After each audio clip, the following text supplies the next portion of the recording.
அதில் தெரிந்தது அழகு தேவதை அதிசய முகமே.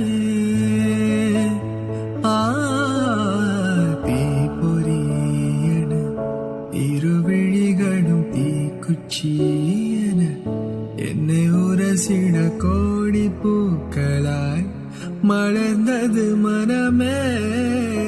அவள் அழகை பாட ஒரு மொழி இல்லையே, அழுந்து பார்க்க பல விழி இல்லையே. என இருந்த போதும் அவள் என